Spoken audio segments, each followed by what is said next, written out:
Itu ya Pak. Nah, Pak Erista ini juga memiliki banyak pengalaman di bidang industri. Nah, dengan apa yang nanti disampaikan oleh beliau, harapannya kita dapat menambah pengetahuan tentang bagaimana kondisi industri yang sebenarnya, dan juga mengetahui permasalahan yang ada di industri tersebut. Mungkin langsung saja, monggo Pak Erista, waktu dan layar saya persilakan. Terima kasih Mbak Yasi. Yang kami hormati Recording in progress. Pak Amir, Bu Eni, adik-adik sekalian. Assalamualaikum warahmatullahi wabarakatuh. Ya, senang sekali bisa bertemu pada siang hari ini. Saya ingin sedikit sharing mengenai ini bukan kuliah ya, tapi ini sedikit sharing dari pengalaman yang pernah saya lakukan. Saya akan share screen. Apakah sudah kelihatan screen saya? Sudah terlihat Pak. Ya, baik. Saya akan sebentar. Ini sudah kelihatan ya? Saya full screen, sudah ya? Sudah Pak. Ya, terima kasih. Jadi perkenalkan, nama saya Erista Adisetia. Jadi saya dulu kuliah di sebelah barat dari perikanan, pertanian, yaitu di FTP UGM. Saya akan sedikit sampaikan mengenai apa yang pernah saya lakukan terkait dengan bagaimana mengelola suatu industri manufaktur, begitu ya. Jadi memang industri manufaktur itu juga banyak nanti akan digeluti oleh adik-adik sekalian, karena biasanya setelah lulus ya mungkin bekerja di perusahaan pengolahan atau pengolahan ikan dan sebagainya. Baik, jadi saya akan mulai bahwa pada waktu kuliah ini saya katakan merupakan masa-masa kritis gitu ya, masa-masa kritis kita untuk istilahnya menentukan arah kita tuh mau kemana ya. Kalau di beberapa program studi ya memberikan arahan begitu ya, bahwa kalau Anda lulus itu bisa jadi birokrat atau masuk ke dunia industri atau jadi saintis ya, atau ke entrepreneur. Nah ini kebetulan saya sudah mengalami yang di ketiga-tiganya ya, di entrepreneur, sebagai peneliti maupun di industri ya. Mungkin ini bisa menjadi sedikit sharing buat adik-adik sekalian ya. Jadi saya akan mulai bahwa apabila kita akan menentukan dari arah tujuan dari kehidupan kita nantinya, itu yang pertama mungkin yang perlu kita lakukan adalah kita harus memahami diri kita sendiri ya, understand yourself ya. Dan kadang-kadang apa yang kita pelakukan itu hanya sekedar reaksi dari yang dilakukan orang. Yang ini kadang-kadang salah begitu ya, kalau menurut pendapat saya. Karena apa? Karena kita misalnya masuk ke misalnya perikanan itu karena mungkin orang tua kita memaksa kita untuk masuk ke perikanan misalnya begitu ya. Jadi kadang-kadang kita itu tergantung pada lingkungan kita. Nah, kita harus ubah bahwa I'm not a product of my circumstances ya, tapi saya adalah produk dari decision. Jadi memang saya menentukan ini jalan hidup yang akan saya lakukan ya, bukan karena saya kehidupan ini karena saya ingin melayani atau ingin memenuhi kepuasan dari orang di sekitar saya ya. Mungkin ini yang perlu kita lihat. Yang kedua yang mungkin perlu kita lihat ya, dari pengalaman yang saya lakukan gitu, itu dalam kehidupan itu kita perlu fokus ya. Jadi kehidupan itu diberikan oleh Tuhan itu banyak sekali istilahnya kesempatan, banyak sekali yang bisa kita raih ya. Dan kadang-kadang kita kebingungan mau jalan mana yang akan kita lihat ya. Kalau kita mau jalan ke kiri ternyata ke kanan tuh banyak emasnya. Kalau kita jalan lurus ternyata jalan yang di samping kita itu ternyata lebih banyak berliannya dan sebagainya ya. Kalau kita kemudian bingung untuk menentukan langkahnya, itu kita malah tidak jadi kemana-mana. Nah, intinya adalah the more you understand yourself, the more you will understand the world. Jadi kita memahami kita dulu, kemudian kita akan memahami di depan kita gitu ya.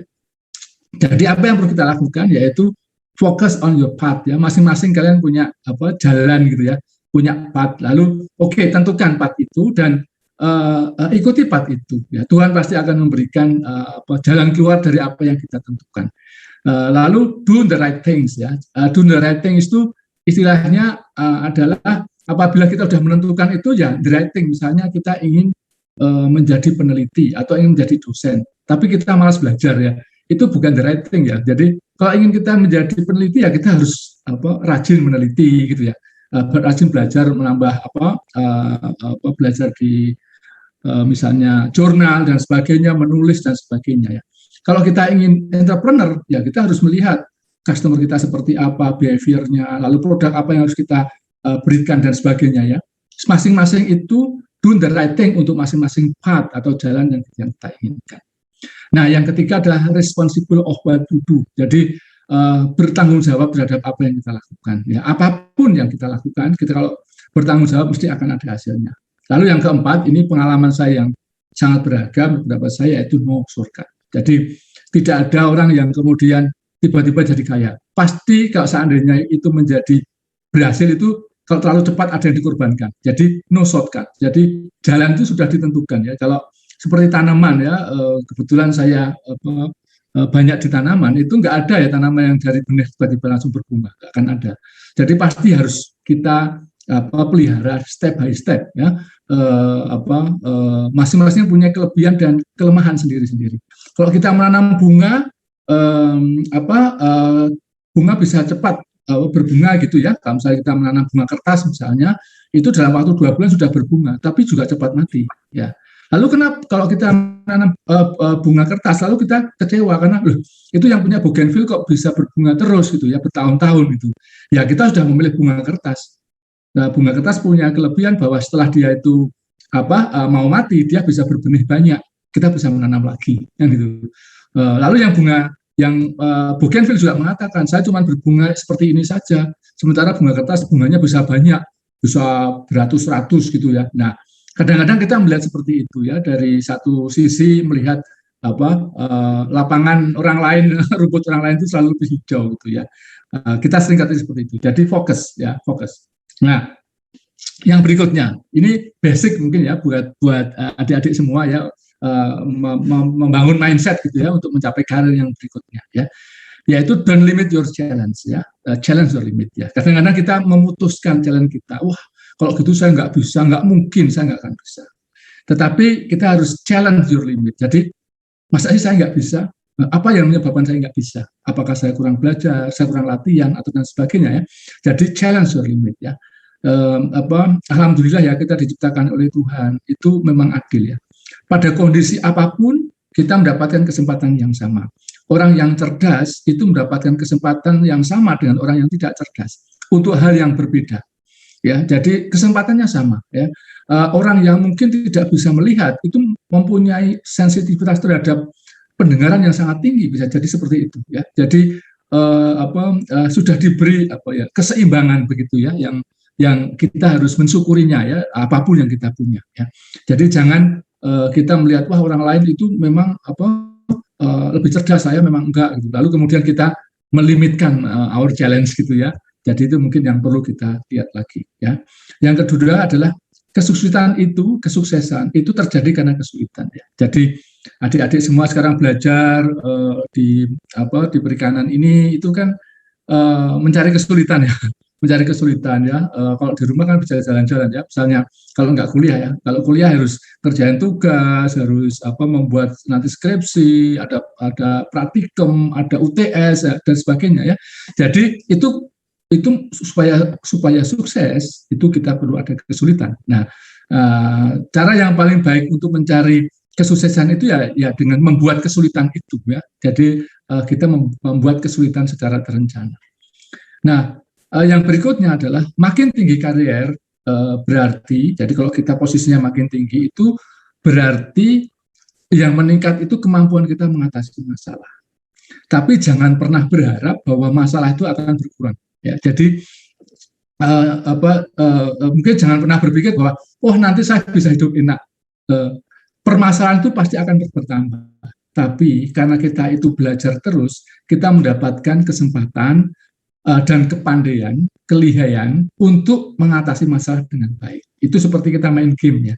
Kalau game yang misalnya level 1 itu waduh sulit gitu ya. Tapi ternyata setelah sudah diatasi itu jadi gampang gitu. Yang level 2 tadinya sulit jadi gampang, begitu seterusnya ya. Dari kehidupan juga seperti itu. Ya, jadi kalau orang misalnya punya kesulitan yang sangat besar itu, orang yang tidak pernah merasakan itu merasa itu sangat besar. Tapi kalau orang yang merasakan itu mungkin biasa-biasa saja begitu ya. Jadi mungkin itu mindset yang perlu kita lihat ya. Ini sebagai basic kita mengelola perusahaan. Nah, ini saya sampaikan pengalaman saya memang kebetulan saya itu fokus saya dulu kuliah di teknologi pangan, meskipun itu bukan pilihan pertama saya. Artinya waktu itu saya juga tidak mengharapkan sekali ya kuliah di TPHP ya waktu itu ya. Tetapi itu sudah menjadi keputusan karena kebetulan ya itu jalan saya yang harus saya lakukan. Nah, kemudian fokus saya adalah saya belajar di PHP. Saya hanya bekerja di perusahaan yang berhubungan dengan pangan ya. Jadi saya bekerja di perusahaan yang berhubungan dengan pangan. Kemudian saya bekerja di bagian yang berhubungan dengan kuliah saya, yaitu di teknologi di operation ya, di bagian operasi ya, bagian quality, bagian produksi dan sebagainya. Saya tidak pernah mau masuk ke bagian finance, pemasaran atau dan yang lain ya. Jadi memang saya memang sejak awal ingin fokus gitu ya. Lalu kemudian setelah saya memutuskan untuk berhenti di perusahaan, kemudian buka usaha yang berhubungan dengan food ya. Begitu juga seterusnya. Nah, sekarang saya juga mengajar. Saya juga mengajar di bagian yang berhubungan dengan agricultural technology. Jadi dalam kehidupan saya memang tidak pernah keluar dari sana, memang fokus ke situ ya. Nah, ini sedikit karir saya dari S1 dulu, kemudian lulus ke Sarusada. Jadi kebetulan memang diterima di pabrik yang dekat dengan rumah gitu ya. Jadi di Sarusada cukup lama, 17 tahun, dan itu pengalaman yang paling enak dalam hidup, tapi itu adalah kesalahan besar yang saya lakukan. Jadi itu ternyata setelah dicek gitu ya, ternyata saya terlalu lama di Sarusada dan itu terlalu comfort ya, artinya terlalu enak begitu di sana sehingga merasa lebih enak di situ terus gitu ya. Tapi itu sebenarnya keputusan yang kurang menurut pendapat saya ini kurang challenge gitu ya. Nah, saya dari Sarusada memang fokus ke quality, production, kemudian di project, supply chain, dan terakhir sebagai kepala pabrik di Klaten ya, yang di pabrik di Klaten. Nah, setelah itu kemudian saya melanjutkan karir di Danone. Kebetulan Sarusada dan Danone itu satu grup ya. Di sana kemudian saya dites gitu ya. Jadi karir perjalanan dari awal itu kenapa kok dari satu tempat ke tempat yang lain itu kok sepertinya kok enak gitu. Sebetulnya tidak. Itu sebenarnya itu terplanning ya. Setelah dari QA saya ingin ke produksi, setelah produksi memang saya ingin ke project, setelah itu saya ingin ke supply chain karena memang passion saya waktu itu memang ke supply chain ya, menghandle rangkaian dari operasional. Kemudian di plant manager untuk mengolah pabrik. Nah, kuncinya apa untuk berkarir ini adalah kita yang menentukan karir, bukan orang lain. Jadi waktu misalnya waktu itu kita punya proyek ya, yang di proyek ini adalah proyek hidup mati ya. Saya diminta untuk menjadi ke proyek untuk melakukan otomasi dari suatu sistem di Sarusada, dan itu proyek itu tidak disetujui sebetulnya sama pemegang saham gitu ya. Jadi kita hidup mati. Jadi kalau proyek itu gagal saya langsung dikeluarin karena memang dulu memang belum banyak ya. Dulu cost-nya kira-kira sekitar 2 juta dolar ya, tapi 2 juta euro, tapi itu mungkin tidak terlalu besar, tapi tidak disetujui ya. Jadi kita buat proyek kontroversi gitu waktu itu. Tapi alhamdulillah itu sampai sekarang masih berjalan ya. SAP yang kita terapkan sejak awal. Jadi menentukan karir kita itu seperti apa. Kemudian setelah itu kita diskusi dengan atasan kita. Itu jadi plan manager, saya kemudian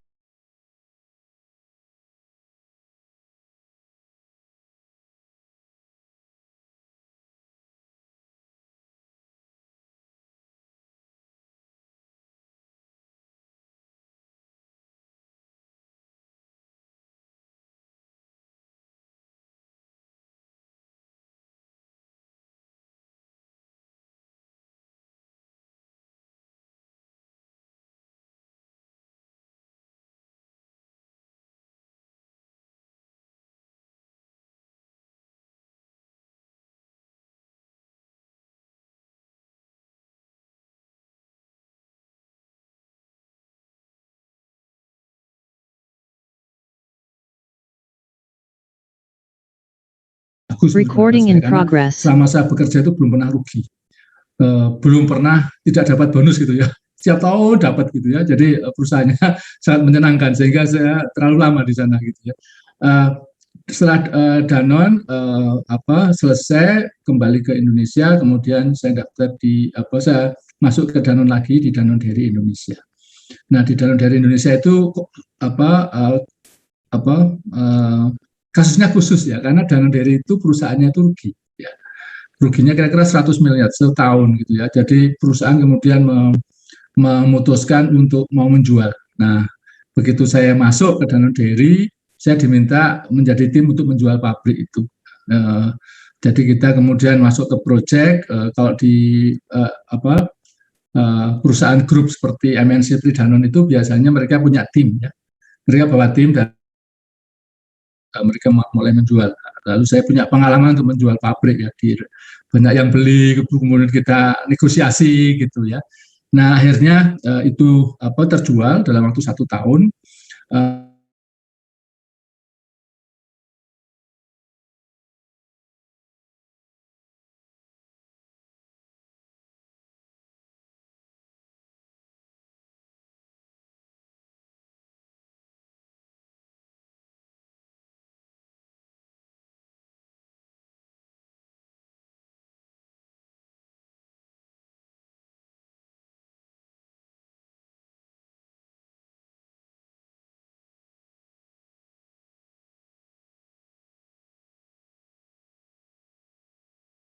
Recording in Danone progress. Dairy itu ada 2 pabrik, di Danone Dumek ada 2 pabrik ya. Kemudian di Sarusada ada 2 pabrik. Di Indofood ini ada 6 pabrik ya. Mungkin kita tahu ya, Indolacto itu ada Indomelek, ada yang powder, ada es krim, dan ada yang cair gitu ya.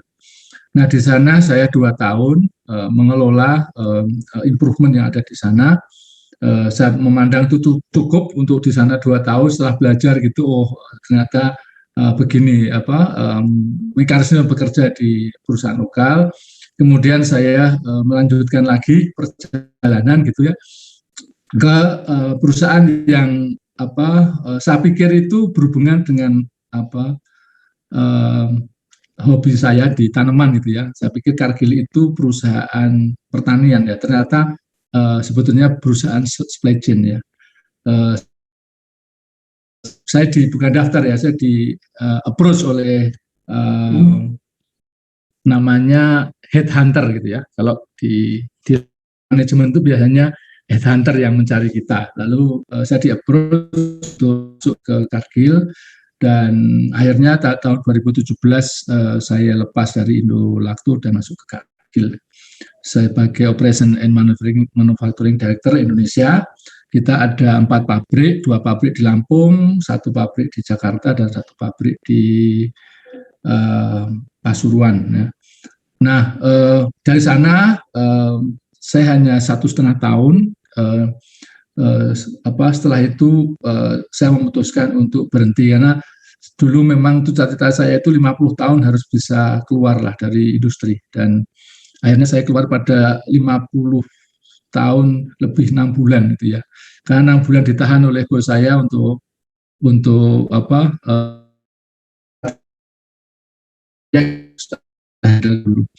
Nah, kemudian tahun 2018 saya ganti setir, banting setir ya, menjadi jualan tanaman hias ya. Kemudian tahun 2019 saya bekerja saya diminta untuk membantu di Instiper, dan akhirnya kemudian saya bantu di Instiper, dan tahun 2021 ini saya jadi mahasiswa lagi. Meskipun mungkin buat saya banyak orang minta lambat, tapi ya itu perjalanan karir saya seperti itu ya. Ya, sehingga sekarang saya kuliah lagi di TIB UGM. Jadi itu sedikit pengalaman saya mengelola beberapa pabrik di dalam maupun di luar yang terkait dengan operasional. Ya.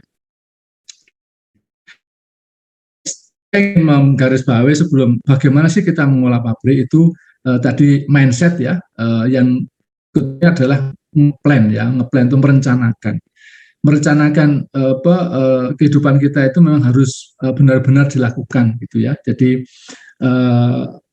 kita perlu lihat don't limit your challenge ya. If your present doesn't add value, your absence won't make a difference. Jadi kalau keberadaan Anda itu nggak digubris gitu ya, mungkin ketiadaan Anda juga nggak.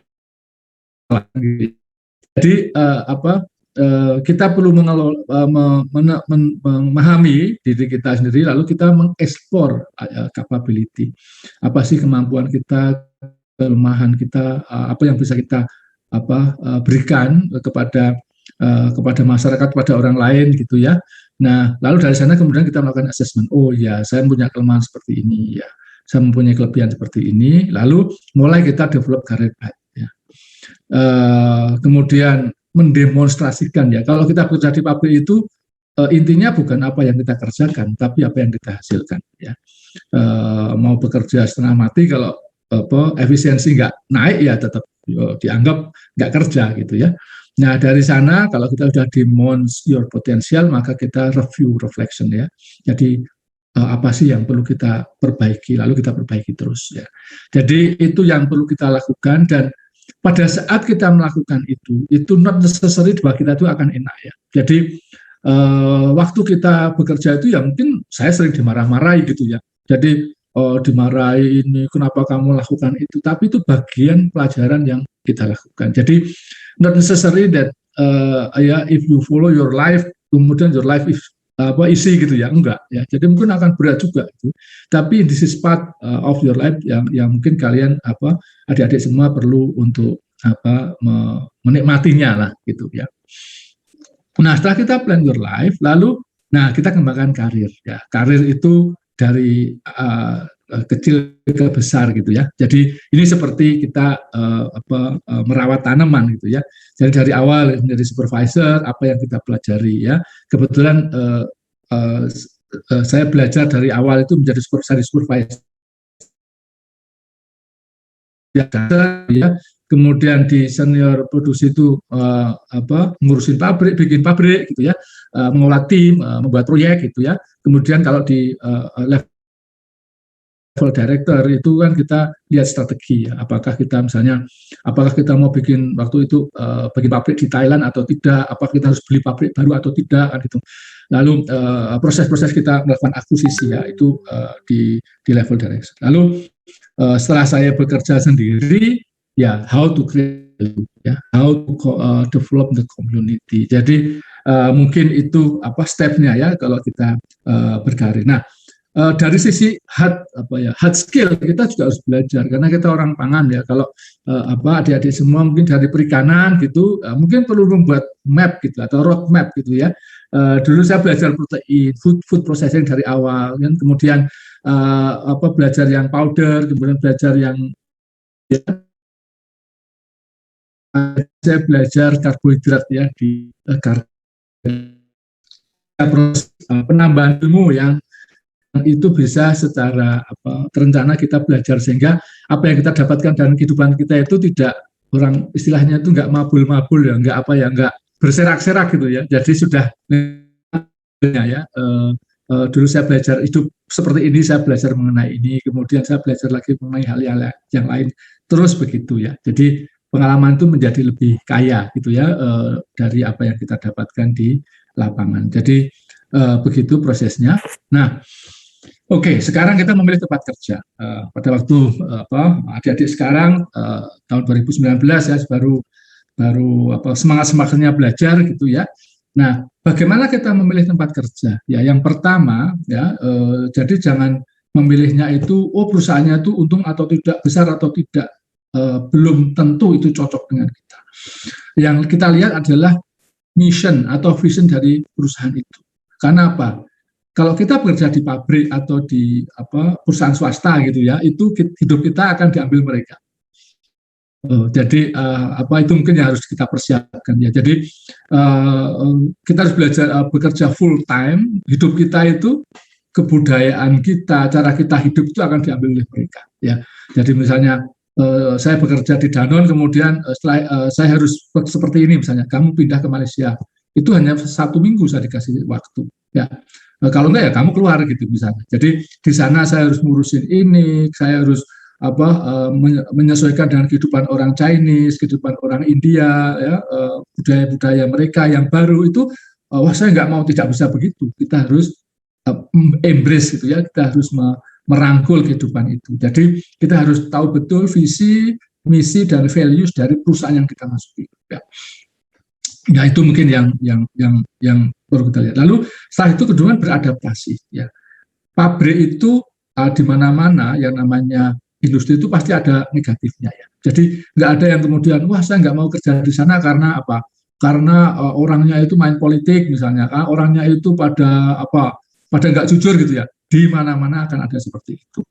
Yang perlu kita lakukan adalah kita bisa beradaptasi dengan kehidupan kantor yang kita atau perusahaan yang kita masuki, tetapi kita tetap bersih. Artinya kita tetap mempunyai prinsip yang baik. Jadi kalau mungkin malah kita membuat influence gitu ya, atau pengaruh yang baik pada mereka. Jadi jangan berharap bahwa perusahaan itu akan seperti kita di surga gitu ya, semuanya baik gitu ya. Enggak. Jadi dimanapun perusahaan akan sama saja. Jadi itu yang perlu dilihat. Nah, yang ketiga adalah spark your spirit. Artinya begitu bekerja itu semangat gitu ya. Artinya berapi-api gitu ya kalau saya melihat. Jadi semangat, orang akan bisa melihat dari apa yang kita kerjakan, dari semangat yang kita lakukan. Jadi spark your spirit ya. Nah, yang berikutnya adalah fail fast, learn fast, improve fast. Jadi fail itu lalu aja gitu. Jadi jangan dihindari. Ya, saya pernah juga salah ya. Jadi tim saya itu memasukkan soda NaOH ke dalam susu yang isinya itu 100.000 liter. Ya, nggak mau gimana itu, susunya jadi tahu ya, mungkin kalian tahu ya. Jadi ya itu sudah terjadi, mau bagaimana? Bos saya mau marahin seperti apa ya itu sudah terjadi ya, 100.000 liter itu hilang ya, kita buang kan. Ya, jadi kita fail, lalu dari sana kita akan learn ya, lalu kita akan improve ya. Kita pernah kebakaran ya 2 kali ya. Lalu bagaimana kita mengatasi itu. Nah, setelah kita belajar ya, fail fast, learn fast, improve fast, kemudian kita contribute. Ya, itu yang menjadi titik dari perusahaan. Perusahaan itu ingin kita contribute. Apa yang yang kita berikan pada mereka? Ya, apapun gitu ya. Jadi ini yang perlu kita lihat gitu. Jadi apa yang kontribusinya apa kalian di sana? Kalau kita bekerja di pabrik atau di perusahaan itu yang ditanyakan itu bukan harus orangnya rajin, ya rajin memang harus gitu ya, tetapi rajin is not part of the penilaian itu ya, artinya orangnya rajin tapi kalau hasilnya nggak bagus ya percuma ya. Kalau di perusahaan seperti itu. Jadi bagaimana kita bisa berkontribut. Nah, nanti kita akan lihat lagi caranya bagaimana. Tapi ini adalah titik-titik atau cara-cara bagaimana kalian memilih tempat kerja. Harus sesuai dengan visi hidup kalian ya. Visi hidup dari adik-adik semua ya. Karena kalau enggak akan tersiksa terus. Jadi seperti mau kerja itu seperti mau masuk ke mana ya, tempat yang tidak disukai gitu. Jadi itu akan menjadi siksaan gitu ya setiap kita bekerja. Oke. Nah, tadi yang saya sampaikan contribute itu apa? Contribute itu adalah deliver result. Ya. Jadi kita bekerja itu karena kita bekerja dengan atasan kita dan dengan tim kita untuk menghasilkan sesuatu. Ya. Jadi kita harus bisa managing kalau kita bekerja di mana di perusahaan itu kita harus bisa managing our boss ya. Kalau kalian bekerja kalau sebagai student gitu ya, punya dosen gitu ya, dosennya itu mempunyai sifat yang berbeda-beda. Lalu kemudian kita tidak perlu kemudian dosen yang A seperti ini, yang B seperti ini, kok beda-beda ya. Kita semua manusia yang berbeda-beda. Yang perlu kita lakukan how to make ya our result itu bagus gitu ya. Jadi apa yang harus kita berikan? Ini ada step. Yang pertama itu adalah key competence ya. Jadi kita memberikan core product ya. Jadi core product itu seperti sekarang anaknya rajin, kalau kuliah datang tepat waktu ya, ya kemudian kalau ada ujian dikerjakan gitu ya. Jadi itu basic gitu ya, basic gitu ya. Tetapi mungkin ya hanya basic itu saja, yang wajib-wajib saja ya. Nah kita juga ada yang generik ya. Generik itu kalau kita kuliah itu ya rata-rata nilainya apa B atau C gitu ya. Misalnya gitu ya, udah oke lah gitu kan. Jadi generik ya. Nah sekarang kemudian kita juga akan lihat ada yang expected. Jadi kalau orang itu kuliah itu apa yang didapatkan? Oh ya saya akan mendapatkan ilmu ini, saya akan mendapatkan IP sekian, nah gitu kan. The right competence ya. Jadi ya oke ya, IP 3,5 misalnya. Oh ya, oke lah gitu kan. Punya kegiatan yang lain gitu ya. Oke. Tapi juga ada yang namanya advantage competence ya. Jadi mempunyai keunggulan yang spesifik ya. Ini yang sering juga saya sampaikan kepada beberapa mahasiswa, itu kalian perlu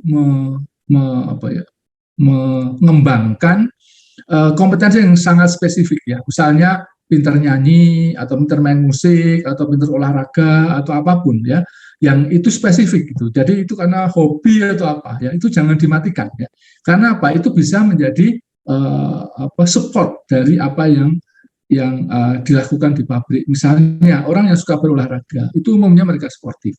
Jadi orangnya itu sifatnya seperti itu ya. Lalu mereka mempunyai kekuatan yang secara fisik yang bagus ya. Dia bisa mengelola tubuhnya gitu ya kalau dia olahragawan ya.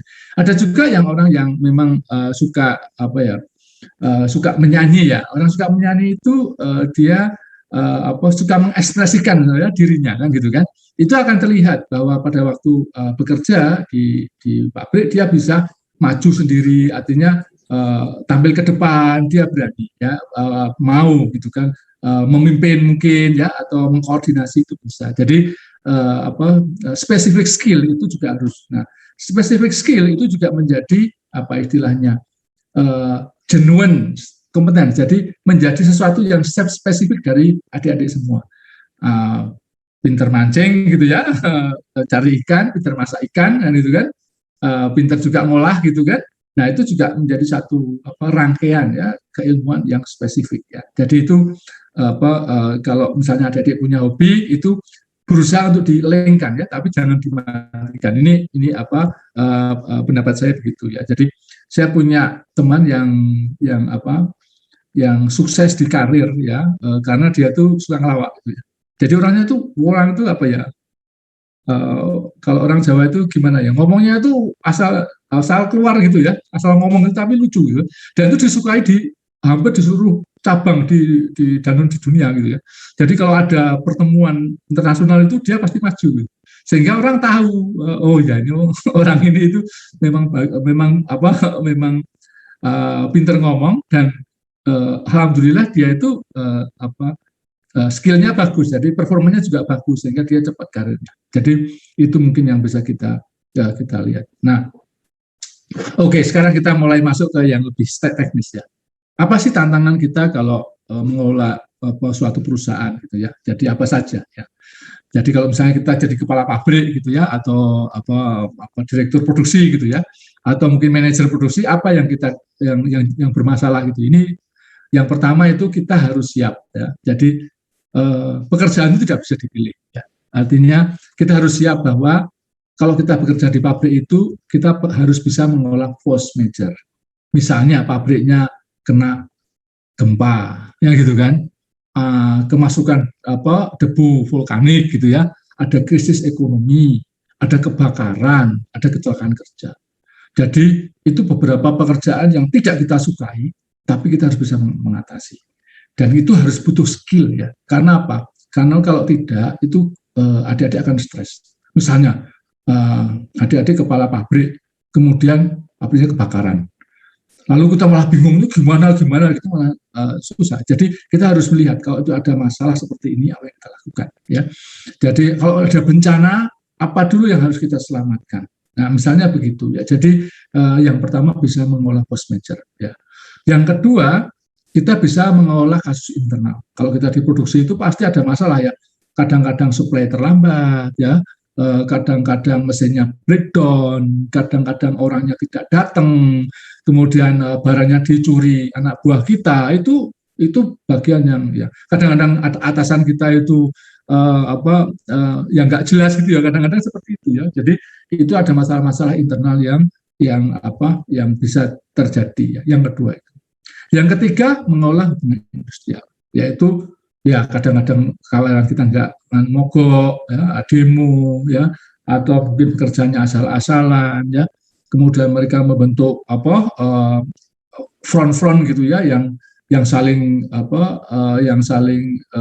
berseteru gitu ya, sehingga lingkungan di perusahaan jadi kurang baik dan sebagainya. Itu hal yang ketiga yang harus kita juga kelola.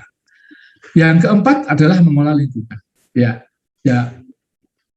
Misalnya pengolahan limbah kita tiba-tiba bocor, masuk ke masyarakatnya marah, kan gitu kan, dipotret, ya, dilaporkan ke polisi misalnya, itu bisa terjadi. Terganggunya utilitas, tiba-tiba kita gas atau PLN gitu ya, listriknya mati ya. Kalau 1 menit 2 menit nggak apa-apa, tapi kalau 5 hari gitu ya, pabrik pasti akan kolaps ya. Nah, misalnya seperti itu, keluhan masyarakat, apakah kebisingan, apakah bau dan sebagainya ya, atau terganggu kehidupannya, itu sering lihat seperti itu juga. Penanganan limbah juga sering terjadi. Jadi itu yang keempat yang kita juga perlu lihat ya. Yang kelima mengolah budaya kerja ya. Dulu kita waktu di Malaysia itu bekerja dengan pekerja migran ya. Migran itu ada yang dari Nepal, ada yang dari Bangladesh, ada yang dari Pakistan, ada yang dari India. Mereka mempunyai cara berpikir yang berbeda-beda. Bagaimana kemudian mengelompokkan menjadi suatu tim itu suatu upaya yang luar biasa. Ya. Jadi itu yang kemudian perlu kita pahami betul. Lalu bagaimana kita membawa tim itu ke performa kerja yang lebih baik. Terakhir, challenge-nya itu adalah sistem. Ya, jadi kadang-kadang perusahaan mengolah sistem itu hanya untuk hanya untuk gagah-gagahan gitu ya, hanya untuk sertifikasi. Padahal kalau kita sudah masuk ke sistem itu berhubungan dengan quality ya. Jadi saya menyarankan bahwa kalau kita memang mengolah sistem itu harus benar-benar ya, jangan hanya di atas dokumen gitu ya. Karena apa? Kita akan pusing tiap hari karena diaudit hampir tiap 3 bulan ya. Jadi ya kehidupan untuk safety memang seperti itu setiap hari. Quality ya seperti itu. Jangan membuat sesuatu yang berbeda gitu ya antara yang seharusnya dan yang dikerjakan. Kalau memang ada gap atau ada kesenjangan gitu ya harus kita perbaiki. Jadi lebih baik jujur dengan apa adanya dengan performa yang kita lakukan. Ini mungkin salah satu yang sangat key. Jadi pada waktu kalian itu memimpin atau mengolah suatu perusahaan atau suatu departemen itu jangan membuat kosmetik ya di departemen kita seolah-olah bagus. Kenapa? Itu menyiksa diri kalian sampai di rumah ya. Jadi karena menipu gitu ya. Jadi harusnya itu jelek tapi saya bilang baik, itu bosnya bilangnya kesannya baik, kita harus menutupi terus. kita bisa nggak tidur, kita nggak bisa nggak tenang gitu ya. Itu mungkin yang perlu dipahami. Oke. Nah, bagaimana kita perform di industri? Ya, itu hanya ada 3 ya.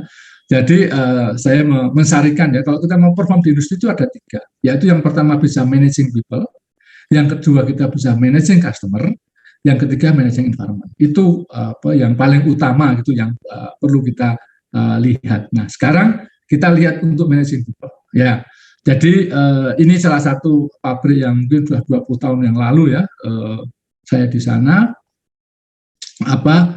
Pabrik ini dibangun sejak awal sampai kemudian berdiri, kemudian jadi pabrik ya. Jadi pabrik ini saya mengikuti dari sejak dari sawah sampai jadi pabrik ini. Nah, bagaimana kita mengelola? Yang pertama, pabrik ini akan berjalan kalau kita bisa mengelola orangnya. Kalau mesin gampang ya, kalau mesin itu kita undang aja kontraktor itu sudah jadi. Tapi kalau mengelola orang, bagaimana orang itu bekerja dengan baik di sana, bagaimana kita mengatur bahwa skill ini seperti apa, manajernya ada berapa dan sebagainya, itu perlu hal yang perlu kita benar-benar pelajari dengan benar ya. Nah, managing people is key to manage factory. Yang berikutnya adalah dari sana maka kita lihat bahwa leadership is the key to manage people ya. Jadi tadi kita lihat managing people is the key to manage factory, leadership is the key to manage people. Jadi leadership itu menjadi penting buat kita ya, bagaimana melatih diri kita untuk memiliki leadership skill. Nah, leadership skill itu seperti apa ya? Leadership itu ada 4 hal yang itu terkait dengan kita sendiri ya. Yaitu yang pertama adalah self awareness ya. Self awareness. Jadi kita memang tahu diri kita itu seperti apa ya. Kita paham saya punya kelemahan, saya punya kelebihan dan sebagainya ya. Understand your behavior ya. Impact on organizational outcome. Jadi saya itu bukan orang yang cerdas. Pada waktu kuliah saya bukan orang yang IP-nya cum laude gitu ya, tidak ya. Saya waktu itu memang suka berkenalan dengan orang dari berbagai sisi gitu. Jadi memahami orang yang high class gitu ya, memahami orang yang dari low class gitu ya. Seringkali ada level-level seperti itu gitu, atau kelompok-kelompok seperti itu.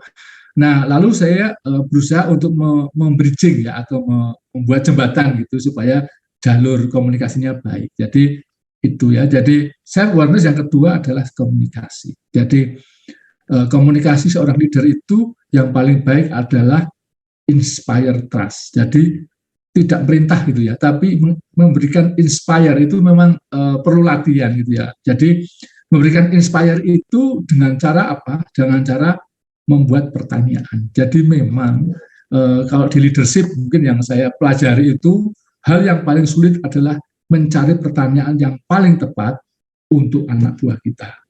Jadi bukan memerintahkan gampang, tetapi bertanya itu menjadi sesuatu yang sangat key ya. Misalnya kalau kita ingin lihat di bawah gitu ya, teman kita ada yang performnya jelek gitu ya. Kalau kita kan seringkali anak performanya jelek, mesti di rumah itu cuma dolan atau gimana gitu ya. Jadi waktu di kantor jadi nggak fokus pekerjaannya. Nah, pendekatan yang mungkin yang pengalaman saya lakukan, saya tidak pernah mengatakan itu bahwa orang itu salah. Orang itu pasti ada benarnya gitu ya. Nah, benar itu yang kemudian kita lihat. Apa yang perlu dilihat? Misalnya kemarin kok tugasnya belum dikerjakan misalnya kan gitu. Saya menanyakannya berarti dari awal. Gimana di rumah, sehat-sehat? Oh ya Pak, sehat-sehat. Gitu. Kemudian anak-anak apakah misalnya saya tanya pada anak buah saya, anak-anak apa sehat atau mungkin ada masalah lah. Ini dia biasa cerita. Ya Pak, kemarin anak saya itu ada yang sakit 2 hari itu sakit keras. Jadi saya ini nggak bisa ngerjain dan saya ini nggak bisa fokus, anak saya sakit keras dan kebetulan istri saya tidak di rumah. Misalnya begitu ya. Jadi dia cerita. Nah, kemudian dari sana, oh ya sakit, terus saya tanyakan lagi, terus gimana, sudah dibawa ke rumah sakit belum? Terus apa yang bisa kita bantu dan sebagainya ya. Lalu dari sana kemudian kita bisa tahu, oh dia itu mungkin nggak mengerjakan itu karena bukan karena dia tidak mau, tapi dia tidak punya kesempatan. Lalu kemudian saya tanya, oh sebaiknya bagaimana ini? Ini kita akan besok kan akan melakukan misalnya launching produk gitu ya. Jadi kita harus bisa produksi. Nah, itu sebaiknya bagaimana gitu. Nah, terus dia kemudian ingat ya pada tugas yang diberikan. Oh iya Pak, kemarin saya itu memang saya tugas itu, tapi jangan khawatir Pak, memang saya belum lapor Bapak bahwa saya tugas itu sudah saya serahkan ke teman saya dan dia sudah mengerjakan. Nanti akan dibuat oleh teman saya dan saya yakin nanti pas launching produk kita sudah produksi. Nah, kalau saya menanyakan itu langsung pada orang itu, kamu gimana kok nggak kerjakan? Itu mungkin hasilnya akan berbeda dengan apabila kita bertanya dengan cara yang benar. Jadi komunikasi itu memang diperlukan dan membuat mencari bahwa orang itu sebetulnya tidak salah itu memang kadang-kadang sulit ya. Kadang-kadang kita udah punya suudon dulu ya pada orang. Itu mungkin yang perlu. Nah, yang ketiga adalah influence ya. Influence itu membuat mereka comfortable dengan mereka itu enak gitu ngomong gitu ya. Paling enak memang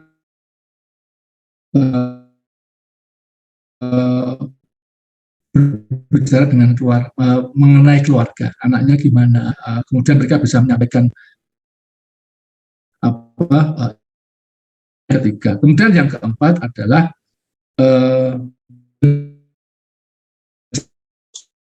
memahami, tidak hanya di buku ya, tapi juga memahami apa yang dilakukan lebih bisa berkomunikasi dengan lebih baik, understand others gitu ya. Jadi yang perlu kita lihat dari ya. Dan ini jadi key ya. Kita mengelola orang penting, leadership itu menjadi key dari mengelola orang. Ya. Oke, nah baik. Nah sekarang bagaimana kita mengembangkan skill gitu ya, skill dari yang kita lakukan dari bawah ke atas itu ya, dari level yang dari rendah ke yang atas itu bagaimana stepnya ya. Jadi kalau kita itu jadi asisten itu kita follow instruction. Ya. Jadi apa yang diinginkan oleh atasan kita itu kan biasanya kita hidup di sistem ya, misalnya kita membuat aturan atau prosedur dan sebagainya ya kita follow ya kita follow apa yang ada di aturan itu kita follow. Nah jangan mengikuti apa yang sebenarnya apa yang banyak dikatakan orang. Nah itu yang seringkali kalau orang di Indonesia itu confuse ya. Jadi ada aturan tetapi aturan itu banyak dilanggar sehingga aturan itu kemudian seolah-olah yang salah itu menjadi benar. Ya. Ini saya pernah punya pengalaman kebetulan di Danone Dairy waktu itu banyak karyawan kontrak gitu ya.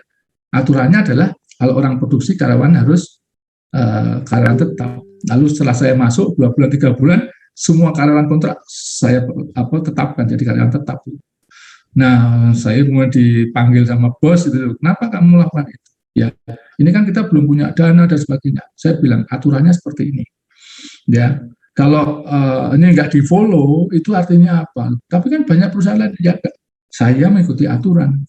Ya, dan itu sudah saya lakukan. Artinya orang sudah saya kasih jadi karyawan tetap yang memang tidak bisa ya saya keluarin gitu ya. Jadi sudah kita pilih seperti itu. Jadi once kita memenuhi aturan ya kalau kita bisa tunjukkan itu juga akan oke. Ya. Nah, yang kedua jadi spesialis ya, technical. Jadi kepandaian apa yang kita punya di spesialis. Lalu supervisor itu meng-ensure compliance ya. Compliance itu target sudah tercapai, kualitas oke dan sebagainya itu jadi supervisor.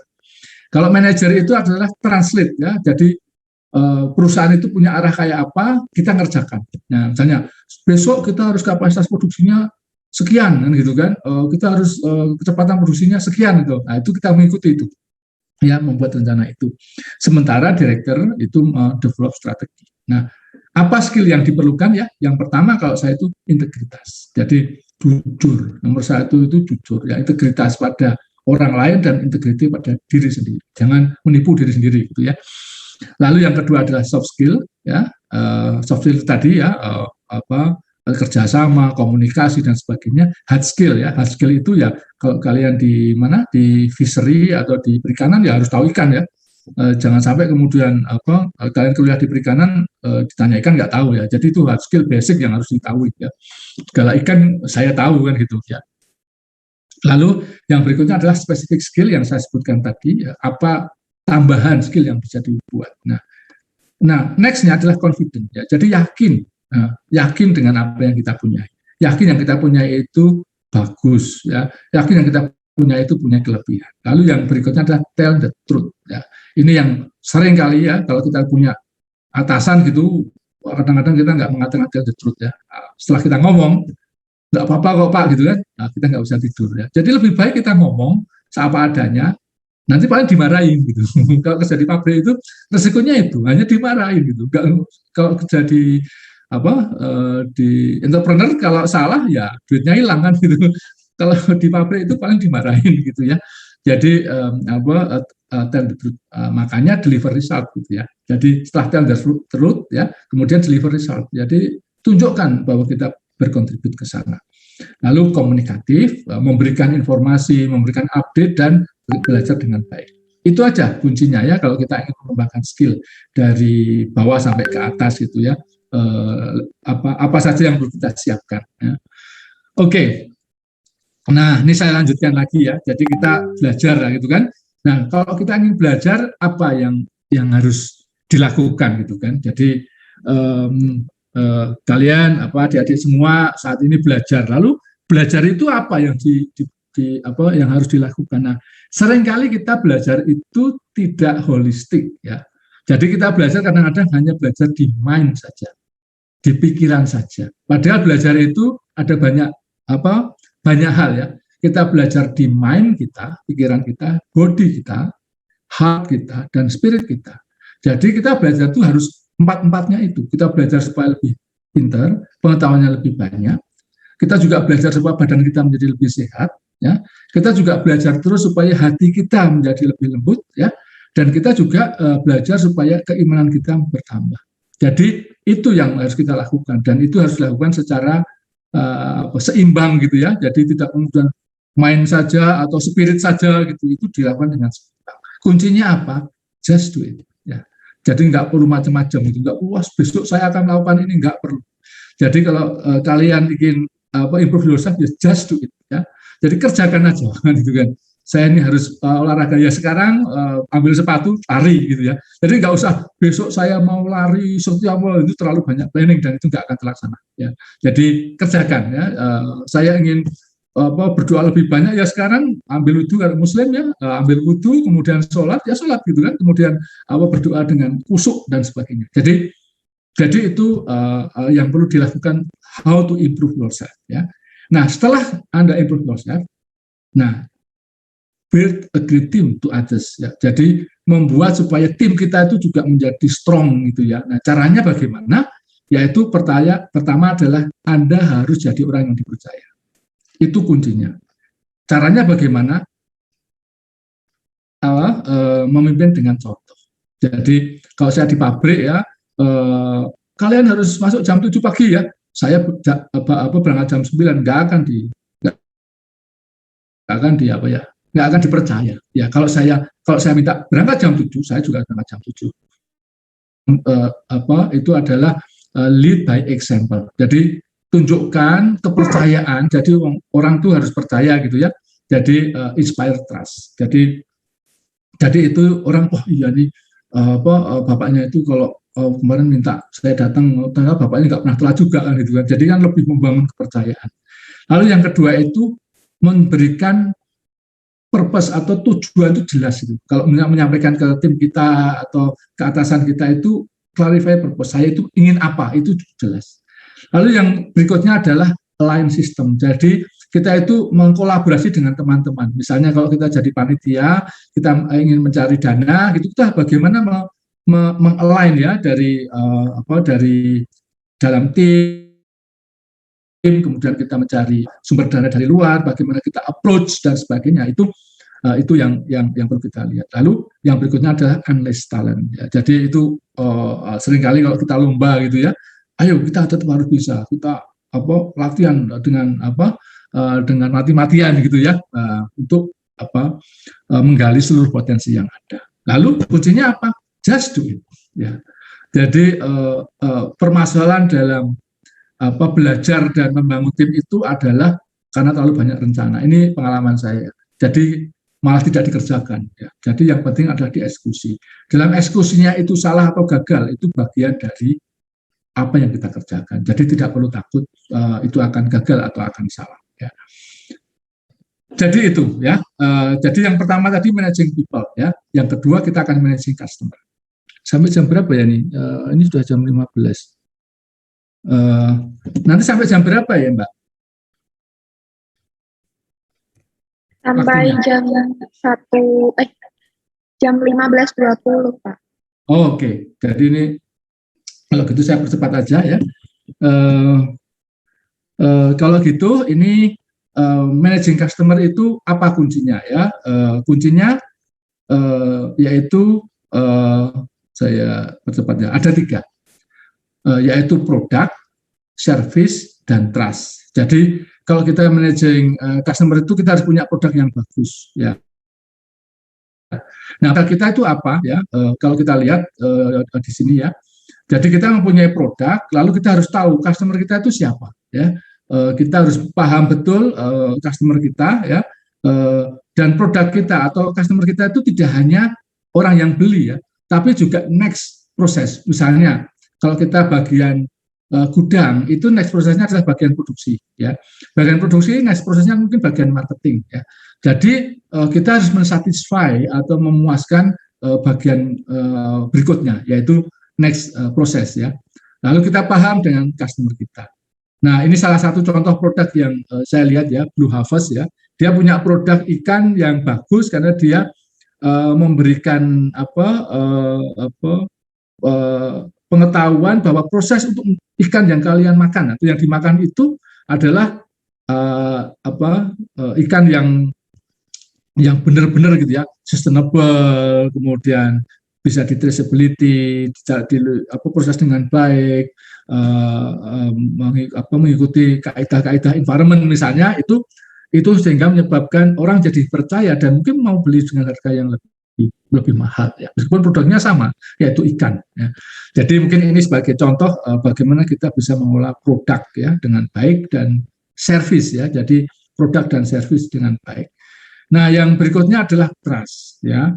Trust itu terjadi when action meet words. Jadi kalau apa yang kalian atau kita ucapkan itu memang terjadi gitu ya. Jadi kalau kita lihat ini, trust itu akan muncul kalau orang yang menawarkan ya, Blue Harvest ini menawarkan hal yang seperti itu dan itu terjadi. Jadi dan itu memang nyata, yaitu mungkin orang akan jadi percaya. Jadi intinya itu.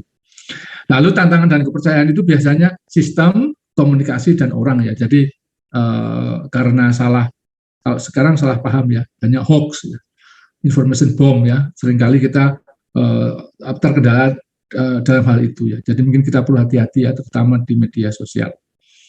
Kemudian yang terakhir adalah mengolah lingkungan ya. Nah, pengelola lingkungan itu yang paling utama adalah mencari kredibilitas ya. Kredibilitas itu yang paling utama adalah integritas. Jadi kita mengolah lingkungan kita itu kita harus mempunyai integritas yang tinggi ya. Perusahaan kita itu memang perusahaan yang memang jujur ya. Lingkungan kita akan paham atau tidak ya. Misalnya saya pernah terjadi kasus gitu ya. Jadi limbah kita bocor gitu ya. Lalu kita di demo orang sekampung gitu ya. Nah, lalu gimana kita menerangkan? Ya kita jujur, memang itu bocor. Kenapa bocor? Ya karena memang yang bangun itu nggak mengantisipasi gitu ya. Lalu kita diskusi bersama, mengatasi bersama. Jadi kita jujur, kita kemudian enggak kok, kita kemarin nggak buang kok, nggak begitu ya. Tapi memang kita jujur apa yang terjadi. Yang kedua adalah kapabilitas. Itu makanya setelah kita jujur, kita harus memiliki kapabilitas dan menghasilkan ya. Dalam kasus limbah itu kita ubah bahwa ternyata orang yang terkena limpahan-limbah itu malah tanahnya tambah subur gitu ya. Jadi kita memberikan result yang lebih baik itu dari apa yang ada. Itu jadi bisa kita ubah gitu ya. Nah, dari sana kemudian kita akan membangun reputasi ya. Jadi seringkali mungkin kalian lihat di perusahaan-perusahaan mereka membangun mempunyai CSR, mempunyai banyak kegiatan-kegiatan untuk membangun reputasi. Tetapi memang CSR itu mempunyai tujuan itu 3 hal ya. Jadi tidak kemudian CSR yang ada di perusahaan itu tidak menginginkan sesuatu ya, tetap menginginkan secara ekonomi, sosial, dan ekologi. Jadi itu adalah bagian dari sustainability. Artinya mereka juga ingin supaya ekonominya atau keuntungan dari perusahaan itu naik dengan CSR itu ya. Jadi ada perhitungan ya, perhitungan visibility study-nya atau kelayakannya itu ada. Jadi tidak hanya masalah sosial saja yang menjadi target ya. Jadi mungkin itu ya. Yang terakhir ini adalah intinya apa? Kalau kita mengelola perusahaan itu adalah menciptakan value secara terus-menerus dengan cara apa? Dengan cara menurunkan biaya, meningkatkan cost, dan melakukan inovasi. Jadi mungkin itu sementara yang ingin saya sampaikan. Saya sebenarnya ada satu lagi, tetapi waktunya mungkin kalau nanti ada waktu saya akan terangkan mengenai entrepreneur ya. Tapi ini kita fokus ke industri ya. Jadi mungkin sementara saya cukupkan di sini untuk pemaparan saya mengenai bagaimana mengelola industri. Ya, mudah-mudahan bermanfaat. Saya kembalikan lagi mungkin nanti kalau ada pertanyaan. Terima kasih.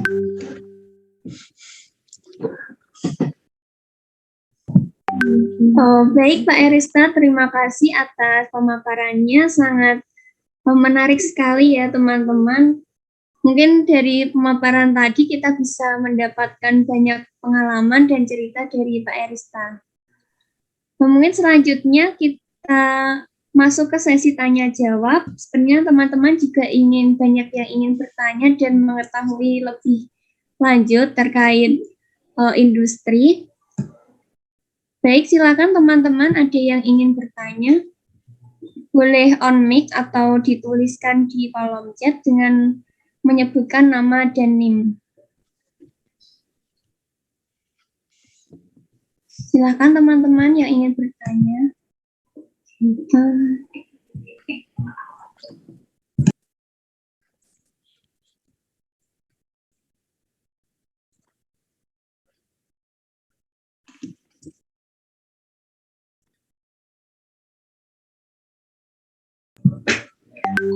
Baik, tadi ada yang raise hand, Wasidatu Lu'il, silakan.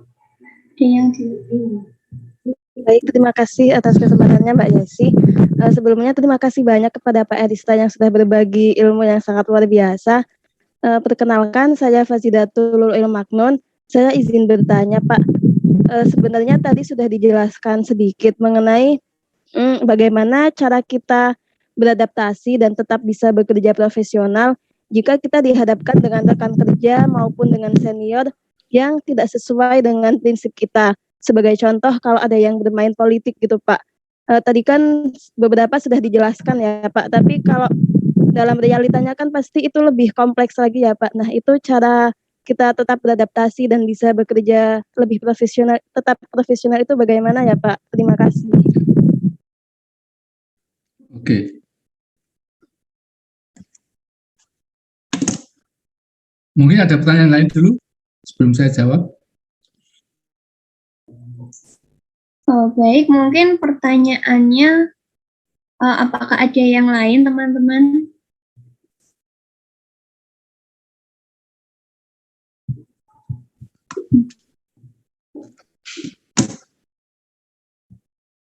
Oh ya, ini dari Adelia Nurul. Silakan Adelia. Oke, terima kasih Kak Yesi telah mempersilahkan saya dan terima kasih juga pada Pak Erista yang sudah memberikan materi yang sangat luar biasa, sangat insightful sekali. Saya izin bertanya, Pak, tadi kan itu yang merupakan kuncinya ada salah satu itu komunikasi ya Pak, yang mana kalau misal kita mau menegur seorang itu jangan yang kayak memerintah tapi lebih ke yang bertanya gitu, bertanya ke ada di rumah. Misal saya sering menemukan kasus nih Pak, saat di masa online kayak gini kan kita berkomunikasinya lewat chat gitu, lewat chat atau lewat, dan beberapa orang tuh kalau misal lagi hilang-hilangan gitu terus ditanya kamu lagi ada masalah nggak di rumah atau bagaimana gitu, malah jadi tambah lambat gitu Pak kerjanya, malah nambah terlambatan, malah menghambat gitu Pak, kerja yang harusnya yang bisa selesai dengan cepat tuh malah lebih lambat lagi karena kita pendekatan. Gimana ya Pak cara mengatasinya? Terima kasih. Baik. Oke, baik, saya jawab dulu ya. Jadi ini memang pertanyaan yang menarik, memang itu lebih praktikal gitu ya kalau dilakukan. Bagaimana kita bisa mengelola komunikasi yang ada di di perusahaan gitu ya. Kalau ada yang main politik, ada orang yang mau seenaknya sendiri, nggak mau bekerja sama, itu pasti akan ada. Jadi jangan pernah mengekspek itu tidak ada ya, pasti akan ada. Pasti ada orang yang seperti itu. Di perusahaan yang sebagus apapun, itu pasti ada orang seperti itu. Jadi yang perlu kita lakukan adalah, kalau dari saya adalah, kita selalu husnudon pada orang. Jadi orang itu mempunyai seperti itu karena dia mempunyai sesuatu yang niat yang mempunyai niat yang baik sebetulnya ya. Tapi mungkin karena lingkungannya itu kemudian dia mengekspresikannya dengan cara yang tidak baik. Maka caranya adalah mencari sebetulnya baiknya itu ada di mana. Jadi kita melihat bahwa orang itu pasti punya banyak ya kelemahannya ya, tetapi pasti dia punya kelebihan ya. Lalu kita cari kelebihannya itu. Nah, kalau kita bisa memahami kelebihan dia, itu kan kita akan lebih memaafkan. Jadi ada orang yang tidak mau kerjasama, tapi sebenarnya orang itu rajin banget, tapi dia nggak mau kerjasama, kan itu. Lalu kita akan kemudian lihat, jadi wah, luar biasa nih kerjaannya, kan itu kan. Meskipun kita ya mungkin gondok atau gimana ya, tapi wah ini kerjasama bagus ini anunya. Terus ini gimana nih ngerjakannya kok bisa seperti ini? Oh ya, saya kerjakan sendiri nih, gitu kan. Nggak perlu yang lain misalnya gitu. Coba nih kalau ini dikerjakan bisa nggak, kan gitu kan. Kayak gitu bisa lah, kan gitu kan. Nah, sebetulnya itu adalah kerjaan kita yang dilakukan oleh teman-teman kita. Jadi secara tidak sadar dia mengerjakan tugasnya juga, tapi dengan cara yang berbeda. Lalu bagaimana kita melihat komunikasi yang kadang-kadang tidak baik ya, orang A tidak cocok dengan orang B. Ya kita melihatnya dari sisi yang positifnya. Orang A itu tidak baik karena apa? Karena mungkin dia senior sehingga mempunyai dosa, orang senior harus dihormati, yang gitu kan. Kemudian yang junior itu adalah orang yang semangat gitu ya, jadi ingin memberikan masukan yang banyak. Jadi itu kemudian kita merangkul satu-satu. Yang kita lihat adalah mutiaranya ya, jangan jeleknya ya, tapi mutiaranya. Orang yang senior itu mempunyai kelebihan dalam hal pemikiran dan kebijaksanaan. Orang yang masih muda itu punya semangat dengan inovasi. Lalu kita bisa jadikan satu tanpa melihat orang. Jadi tanpa melihat orang. Mungkin yang mungkin perlu saya sampaikan bahwa jangan melihat orang ya. Jadi dalam apalagi dengan orang Barat ya, itu saya bisa sampai gebrak-gebrakan meja gitu ya. Jadi marahnya betul-betul, tapi setelah itu bisa makan siang sama-sama. Gitu. Lalu kita ngomong ya, kalau kita ngomong saya pernah rame dengan manajer quality, karena saya orang produksi, itu dia orang New Zealand gitu ya. Jadi saya marah-marah betul karena dia itu kalau orang Jawa itu suka ngadu, ngadu sama bos saya. Bos saya orang Australia. Dia ngomongnya lebih baik karena saya orang Indonesia. Kadang-kadang saya ngomongnya kan nggak pas dia. Lalu bos saya marah-marah sama saya gitu ya. Jadi saya marahin dia gitu. Lalu kita rame, ayo kita makan siang. Kemudian saya ngomong, saya tidak suka kamu lakukan kayak gini. Dia juga mengatakan begitu, saya tidak suka kamu lakukan gini. Jadi nanti clear. Jadi itu mungkin yang kalau di sisi environment Barat atau environment internasional itu bisa. Tapi di Indonesia memang kita perlu lebih hati-hati. Jadi itu untuk yang bekerja lebih supaya lebih bisa lebih itu sangat situasional ya. Jadi intinya kalau kita tanya langsung, kita itu tergoda untuk langsung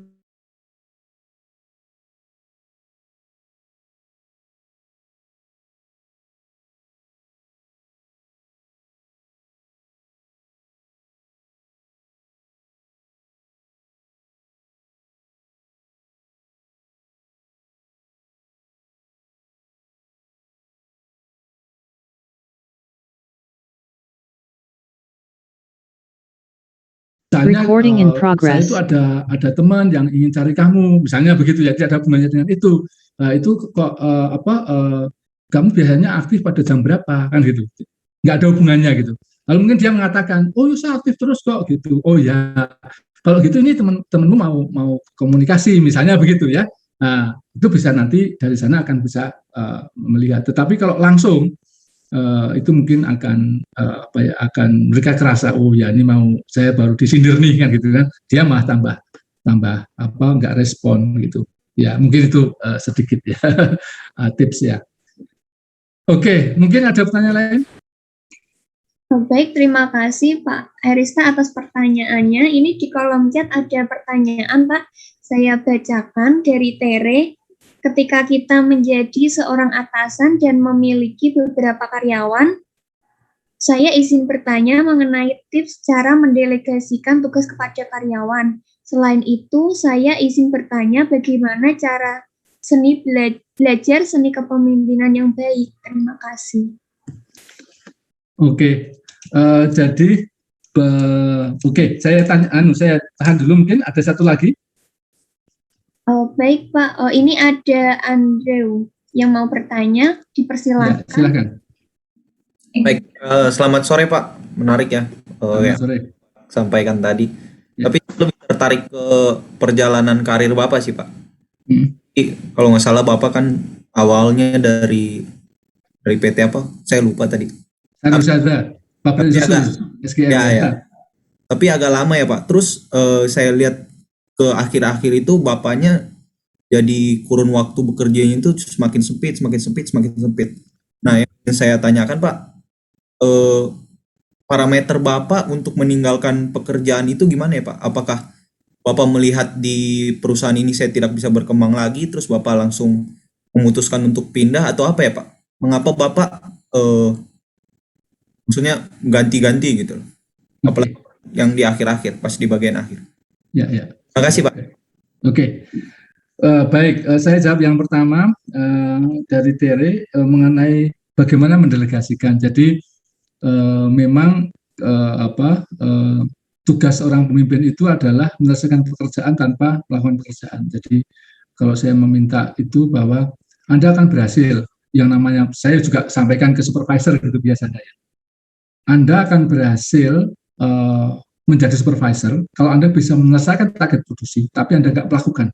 Jadi Anda nggak ngoyak-ngoyak anak buah gini-gini enggak, tapi sudah jalan sendiri, itu mungkin Anda berhasil. Tapi kalau Anda masih ngoyak-ngoyak, pagi-pagi datang ke kantor, itu ke pabrik, atau sore-sore nelpon anak buah itu untuk memastikan itu jalan, itu belum. Jadi intinya membuat delegasi yang baik itu yang pertama membuat sistem yang baik. Jadi sistemnya baik. Jadi kalau ada salah itu caranya begini. Kalau ada problem, cara mengatasinya begini. Itu membuat sistem yang baik. Yang kedua, memberikan kepercayaan. Jadi training dari karyawan itu bukan karena di kelas ya. Training yang dari karyawan itu karena mereka salah, karena mereka lupa, karena mereka itu training yang berat ya. Jadi seringkali trainingnya itu bisa miliaran itu. Dia baru awalan suruh kita punya spray dryer ya yang besar gitu, yang 2 ton per jam itu ya. Salah proses gitu sehingga ada yang rusak mesinnya dan sebagainya, itu bagian dari training. Tetapi saya yakin orang yang pernah salah itu pasti tidak akan pernah salah lagi. Dia pasti selalu ingat gitu. Jadi itu mungkin yang penting ya, seperti kalian naik mobil ya. Kalian di Jogja naik mobil pakai gokar itu nggak akan pernah hafal. Tapi mungkin kalau naik motor sendiri itu jadi hafal. Kenapa? Pernah kesasar, harus tanya, kan itu kan nggak bisa pulang gitu. Itu akhirnya jadi tahu gitu. Jadi sebetulnya ada di sana proses mendelegasikannya. Jadi beri kepercayaan pada anak buah. Kalau salah jangan kemudian dimarah-marahi. Kalau dimarah-marahi nanti jadi mereka takut. Oke, nggak apa-apa, nanti salah nggak apa-apa, nanti saya tanggung jawab. Biasanya kan begitu, ya kan? Kalau salah kan, kamu nanti nyalain gitu kan? Jangan. Jadi kita yang maju ke atasan kita bahwa ini salah karena memang saya baru mengajari dia. Gitu. Jadi tidak melemparkan kesalahan pada anak buah kita. Tanggung jawab tetap ada di tempat kita. Itu namanya accountability. Ya, jadi itu kalau begitu nanti anak buah kita merasa dilindungi gitu ya. Jadi mereka kemudian akan mengerjakan atau ingin belajar lebih banyak. Jadi itu yang kedua. Kemudian untuk karir gitu ya, yang pertanyaan yang kedua dari Andri itu apa yang mempengaruhi? Jadi memang itu adalah proses dari apa yang saya inginkan. Jadi dari awal itu Sarusada itu merupakan perusahaan yang baik di mana karir saya bisa berkembang. Jadi dari quality udah 2 tahun, 3 tahun saya di quality ya. Kemudian setelah itu saya dipindah ke produksi. Nah setelah diproduksi, kemudian saya waktu itu bosan diproduksi gitu ya. Saya ingin punya diproyekkan gitu kan. Kemudian dikasih terus gitu loh. Sama bos saya dikasih terus apa yang saya inginkan dikasih terus. Jadi saya kemudian nggak, kenapa harus keluar kalau memang di situ sudah oke kan itu. Jadi kemudian sampai di plan itu kan sudah pol gitu ya. Kemudian saya memang bilang kalau ini sudah pol saya akan keluar gitu. Lalu bos saya oke, kalau gitu coba kamu daftar di Danone, jangan di Sarusada, di Danone. Lalu saya daftar, diterima di Dumeg itu. Nah setelah itu saya memang melihat bahwa saya ingin belajar dari satu kasus ke kasus yang lain. Jadi kalau di Danone Dairy itu saya belajar bagaimana menjual produk, menjual pabrik. Setelah pabriknya berhenti, selesai, yang ngapain saya terusin gitu. Meskipun pada waktu itu diberi kesempatan untuk di Aqua, tapi saya nggak tertarik di Aqua. Karena apa? Di foodnya kurang gitu loh, cuma ngisi air gitu. Tadinya ngurusin susu, ngurusin air saya nggak mau gitu. Jadi memang itu gitu. Jadi saya nggak mau dimasukkan ke Aqua, nggak mau. Lalu dari sana kemudian saya keluar. Lalu masuk ke Indolacto. Kenapa saya mau masuk ke Indolacto? Karena ini perusahaan yang bagus. Karena dalam arti mungkin banyak masalah gitu. Ya perusahaannya besar, tetapi perusahaan lokal gitu. Ternyata ya kalau saya lihat di dalamnya ya memang seperti itu ya. Banyak kasus-kasus gitu ya, banyak hal yang tidak seperti yang dilihat di depan itu ya. Memang itu tipikal dari perusahaan swasta nasional gitu ya. Jadi kadang-kadang ya yang penting dapat dokumentasi atau apa kan gitu ya. Itu saya belajar itu selama 2 tahun dan saya pikir cukup gitu. Karena saya terusin juga saya harus ngapain di sana gitu kan. Nah setelah itu saya ke Cargill itu memang loncatan saya mau masuk ke entrepreneur gitu. Itu kan pertanian. Dan saya belajar karbohidrat, jadi saya ingin belajar karbohidrat. Dan saya belajar banyak sekali di Cargill, karena Cargill itu perusahaannya besar sekali, 10 kalinya Danone. Ya, dan itu perusahaan keluarga. Nah, kita belajar bagaimana sebuah keluarga bisa menghandle 150.000 orang di hampir 100 negara. Dan itu happen gitu. Ya, karena apa? Satu, integrity dan kejujuran dari yang punya pabrik ini. Jadi saya belajar banyak, tapi cukup 2 tahun saja gitu. Karena saya ingin melanjutkan bikin usaha sendiri. Jadi memang itu perjalanan yang kita lakukan. Mungkin underline-nya adalah jangan kita bekerja untuk mencari uang gitu ya. Itu terlalu mudah buat kalian ya. Kalau mencari uang itu gampang, tapi mencari sesuatu yang bisa diberikan ke orang lain itu yang mungkin yang perlu kita belajar ke sana. Kalau mencari uang untuk diri kita sendiri mungkin kalian sudah lulus kuliah itu akan gampang ya. Tapi memberikan apa yang kita dapatkan ke masyarakat itu mungkin yang mungkin akan lebih berharga. Mungkin begitu ya. Kenapa kemudian yang di akhir-akhir ini saya berpindah-pindah kan gitu. Ya. Oke, begitu ya. Baik, terima kasih Pak Erista atas jawabannya. Semoga sudah menjawab ya teman-teman. Kemudian ini Pak ada pertanyaan dari Nada. Izin bertanya mengenai bagaimana cara kita bisa memanajemen diri dan kerjaan ketika keduanya kebetulan sama-sama ada masalah. Terima kasih. Tadi pertanyaannya gimana? Sebentar saya lihat juga. Pertanyaannya diri. Ya, manajemen diri ketika ada masalah di keduanya, mungkin di diri kita sendiri dan juga perusahaan, gitu Pak. Oh, oke. Ya. Oke, jadi sama-sama ada masalah gitu ya. Oh, baik, ya. Terus mungkin pertanyaan berikutnya?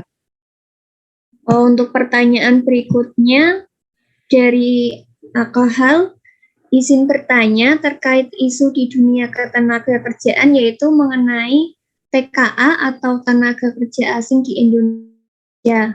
Bagaimana pendapat Bapak mengenai isu tenaga kerja asing yang sedang hangat belakangan ini? Dan sepengalaman Bapak, apa dampak dari kedatangan TKA bagi perusahaan dan lingkungan kerja perusahaan? Oke, baik. Gitu, Pak. Ya, itu aja ya. Masih ada lagi? Masih ada lagi, Pak? Atau mau dijawab dulu? Ya, dua dulu ya. Saya coba jawab ya. Yang dua dulu. Yang pertama adalah pilihan antara mungkin ada pilihan ya. Sering kali kita bekerja itu ada pilihan ini masalah keluarga atau masalah perusahaan. Nah, gitu. Lalu kita mau posisikan kita kalau bekerja itu bekerja di keluarga gitu ya. Jadi bagaimana cara memanage ya? Saya berpikir begini bahwa keluarga itu lebih penting daripada pekerjaan. Ya, jadi tetapi kalau bekerja saya harus profesional. Jadi kalau seandainya ada emergensi di perusahaan misalnya di rumah gitu, itu kebetulan Danone itu memahami. Jadi kalau misalnya ada yang sakit gitu ya, itu sudah nggak mikir apa, saya langsung pulang gitu aja, sudah nggak mikir perusahaan. Ya, jadi bos saya memahami itu, keluarga saya sedang sakit, jadi pekerjaan saya sudah lepas itu, nanti saya akan kembali lagi, kemudian akan lihat lagi, dan saya bekerja profesional. Jadi memang dari sana kalau misalnya saya bilang sama bos saya, ini saya harus pulang sakit, pasti saya bilang, udah pulang dulu aja, dan nggak usah mikir perusahaan gitu ya. Jadi tapi kalau begitu kita di perusahaan, kita memang profesional. Kadang-kadang kita sampai malam, kemudian memikirkan itu sampai itu memang memberikan hasil gitu. Jadi kalau saya memang manage-nya itu kita blend gitu ya, bahwa keluarga dan profesional itu sesuatu yang harus saling mendukung gitu ya, saling mendukung ya, karena memang di perusahaan itu kita waktunya habis ya. Jadi saya kemudian menyediakan diri, misalnya waktu di Danone Indonesia, kemudian waktu di Indolacto dan di Cargill itu, saya menyediakan diri hari Senin sampai Jumat. Itu saya full, mau jam 2 pagi, atau saya Sabtu Minggu, chat saja saya nggak balas, meskipun dari bos ya. Jadi kalau Sabtu Minggu saya off ya, gitu ya. Jadi saya membuat itu. Di Indolacto juga begitu. Jadi chat aja meskipun dari Pak Anton saja ya, yang punya pabrik itu saya nggak jawab. Saya jawabnya hari Senin. Ya itu memang menjadi komitmen gitu ya. Jadi kecuali kalau hal-hal yang emergensi lainnya. Tapi kalau seperti itu kita bisa memanage diri. Yang berikutnya itu perusahaan istilahnya masalah perusahaan jangan dibawa pulang. Ya, itu mungkin yang perlu ya. Jadi perusahaan ada ya saya tetap bisa tidur. Kelebihan memang salah satu yang saya pelajari adalah saya bisa tidur. Jadi begitu mau pabrik mau kayak apa gitu ya, mau bangkrut atau mau apa ya saya tetap bisa tidur. Gitu. Ya itu memang yang menyebabkan jadi nggak menjadi beban gitu ya. Karena memang itu profesional kita ya. Jadi profesional itu artinya ya tidak kemudian itu menjadi wah nanti kalau gagal gimana, ya enggak ya, kita profesional bagaimana mengatasi itu dengan cara yang baik gitu ya. Itu mungkin salah satu tipsnya. Yang berikutnya tenaga kerja asing. Sebetulnya kalau kita lihat tenaga kerja atau bagi perusahaan itu enggak ada yang namanya perusahaan asing atau perusahaan tidak asing ya. Jadi misalnya di Danone gitu ya. Yang dibutuhkan apa? Yang dibutuhkan itu orang yang cocok. Nah gitu. Kalau ada orang yang cocok orang Indonesia ya ambil orang Indonesia. Kalau ada orang Cina ya orang Cina, dia nggak melihat itu sebagai country, apalagi di Cargill. Di Cargill itu sama sekali nggak melihat, dan kita tidak boleh, misalnya mencari orang kemudian karena negaranya ini diterima, karena negaranya ini nggak diterima, nggak boleh. Kan gitu. Tim saya itu orang US dan orang Inggris gitu ya. Lalu saya orang Asia gitu ya, orang Indonesia, kemudian karena saya orang Asia mereka semena-mena, ya enggak. Ya mereka salah ya tak marahi gitu. Artinya itu memang seperti itu. Jadi lalu dari mana dengan Indonesia? Ya, nah di Indonesia itu kan ada pabrik, ya, ada proyek banyak yang berhubungan dengan orang asing. Dalam arti saya sih membayangkannya adalah banyak proyek di mana dikerjakan oleh kontraktor asing, kan gitu. Misalnya mungkin bangun jembatan atau bangun apa, di mana kita mungkin pada waktu tender dan sebagainya tidak menang lah gitu kan, atau uangnya tidak cukup lah gitu, sehingga orang itu mendatangkan tenaga ahli. Ya kalau dari sisi profesionalitas itu ya kita datangkan ahli yang sesuai. apakah dia orang Inggris, apakah dia orang mana, ya kita datangkan. Jadi bukan kalau saya sih melihatnya bukan masalah kewarganegaraan, tapi masalah kompetensi yang cocok untuk pekerjaan itu. Nah, masalah kemudian nanti banyak ya kasus ya terjadi. Ya. Kalau misalnya kita Wijaya Karya misalnya punya proyek di Mesir, kita bawa orang Indonesia enggak? Nah gitu. Pasti orang Wijaya Karya itu punya banyak tenaga kerja Indonesia yang cocok kan gitu kan, yang bisa di Mesir kan gitu kan. Pasti akan seperti itu juga kan. Jadi ini adalah proses pengaturan saja. Nah, mungkin akan lebih baik ya kita jangan mendatangkan perusahaan asing gitu ya. Ya sendiri ya, masalahnya kita bisa enggak kan gitu. Nah, jadi ya kita akan kemudian bersaing, kita bisa enggak kerjain itu, ya kan? Misalnya bikin itu sendiri, bisa enggak? Kalau kita enggak bisa, harus minta tolong asing, ya sama, akhirnya kembali lagi. Jadi saya melihatnya dari sisi profesional ya, bukan dari sisi politik ya. Kalau di sana kemudian, kalau orang asing tidak boleh masuk dan sebagainya, itu kan di ranah politik ya, itu bisa ada aja aturannya, misalnya itu di ranah politik, artinya kemudian diatur, misalnya tidak boleh ada orang asing yang level ini boleh masuk, kan itu kan. Nah itu mungkin bisa diatur dari sana ya. Tapi kalau saya melihat itu dari sisi profesional kan gitu. Begitu mungkin yang bisa saya jawab ya. Oke, berikutnya. Baik, Pak. Untuk selanjutnya ini dari Riva. Izin bertanya, saat ini sering terdengar slogan saring sebelum sharing. Gimana slogan ini sering digunakan oleh konsumen terkait isu-isu. Namun dari sisi industri, apa saja strategi yang dapat dilakukan sebuah industri untuk mengatasi hoax yang tersebar dan berdampak buruk pada perusahaan besar dari managing customer. Terima kasih. Oke. Baik, itu aja atau ada yang lain? Ada lagi, Pak. Kemudian ada pertanyaan dari Asda. Izin bertanya, Pak, sebagai pemimpin, kita harus memperbaiki karakter diri terlebih dahulu agar mampu membangun chemistry yang baik dengan tim. Jika pemimpin dapat mengelola tim dengan baik, maka feedback yang didapat adalah terciptanya reputasi perusahaan sehingga mempengaruhi konsumen. Kemudian, menurut Bapak, bagaimana cara membangun chemistry yang baik dengan tim yang memiliki latar belakang yang berbeda dengan visi misi perusahaan? Terima kasih. Gitu, Pak. Baik. Ya. Jadi itu yang pertama itu hoax ya. Jadi kalau hoax itu perusahaan itu mempunyai yang kita sebut sebagai crisis management. Jadi di perusahaan itu ada sistem untuk mengatasi atau mengolah informasi. Jadi di sana itu ada tim ya. Misalnya kalau di Danone itu ada tim dari Prancis, ya, ada tim dari Indonesia, kemudian ada tim dari factory. Jadi apabila ada kasus misalnya pernah terjadi di TV SGM, ada anak minum SGM kemudian meninggal, kan gitu. Itu kan, waduh, nggak bisa tidur itu kan. Lalu gimana? Nah itu prosesnya itu namanya manajemen krisis. Jadi informasi itu hanya diberikan oleh satu orang saja di dalam perusahaan itu. Jadi kita nggak boleh buat statement. Yang kedua, kita harus mencari bukti atau mencari fakta apa yang terjadi di sana. Ya, kasus yang SGM diminum oleh anak kemudian meninggal itu ternyata kasusnya adalah karena dia tersedak.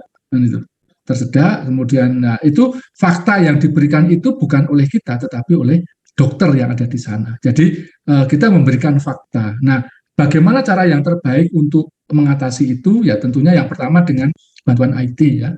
Yang kedua adalah kita memberikan saluran informasi yang hanya satu. Jadi hanya satu, jadi tidak banyak. Gitu. Jadi kalau kalian ingin misalnya melihat bagaimana informasi terakhir mengenai perusahaan ini gitu ya, ya hanya dengan satu saluran itu saja. Dan tanya ke salah satu saluran itu mungkin akan mengurangi dari kebingungan orang. Ya. Dan manajemen atau karyawan tidak boleh membuat statement. Ya, kita waktu itu ya tidak boleh membuat statement, tidak boleh posting di Facebook, tidak boleh melakukan statement yang ada kaitannya dengan itu, ya. Karena informasi itu hanya satu yang bisa dilihat. Itu akan mengurangi dampak dari sana. Jadi Jadi itu caranya kalau kita ingin mengatasi isu. Kemudian mengenai chemistry ya. Jadi chemistry itu kalau menurut pendapat saya itu tidak karena saya cocok, tapi saya akan membuat supaya orang lain itu cocok dengan saya. Jadi intinya adalah memahami orang. Ya. Pengalaman saya adalah waktu di Indolacto itu banyak beberapa director atau itu mempunyai cara pandangan yang berbeda-beda untuk satu kasus. Nah, kemudian saya menjadi tempat untuk curhat ya. Departemen A, Direktur A itu mengatakan, wah yang diproduksi mengatakan, wah ini nggak akan proyeknya bagus, kita butuh biaya sekian M gitu kan. Lalu kita ke Direktur Keuangan itu, Direktur Keuangan, wah buang-buang uang kan gitu kan. Ya, ternyata itu hanya masalah komunikasi antar direktur. Nah, saya kemudian memposisikan diri saya itu sebagai bridging. Jadi saya sampaikan ke Direktur Keuangan apa yang baik dari proyek yang disampaikan oleh Direktur Produksi. Kemudian saya sampaikan ke Direktur Produksi bahwa masalah keuangannya itu seperti ini, gitu. Sehingga dari sana kemudian ada kejelasan. Intinya itu adalah mereka ingin mendapatkan alasan, ya, alasan yang logis dari apa yang dilakukan.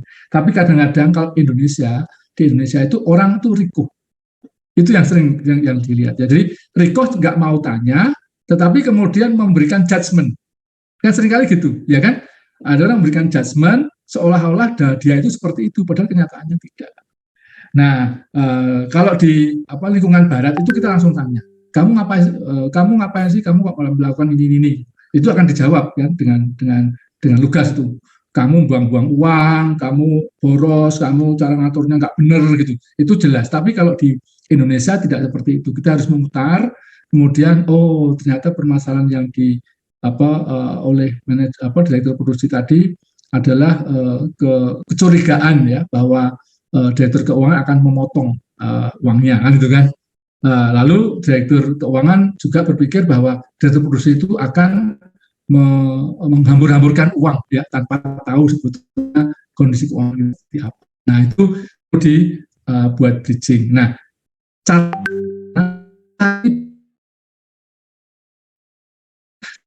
berpikir negatif pada seseorang. Orang itu kadang-kadang malas gitu ya, atau kadang-kadang itu durhan terus gitu. Kadang-kadang kita kan langsung bilang, kamu tuh orang kok malas gitu ya. Mungkin dia nggak malas gitu ya. Mungkin dia tadi malam sudah ngerjain apa kan gitu kan. Tapi kita seringkali kehilangan kata-kata yang baik untuk orang yang kita anggap itu jelek. Ya. Nah, ini coba cari sesuatu yang baik. Kenapa sih dia itu kok cerewet gitu ya?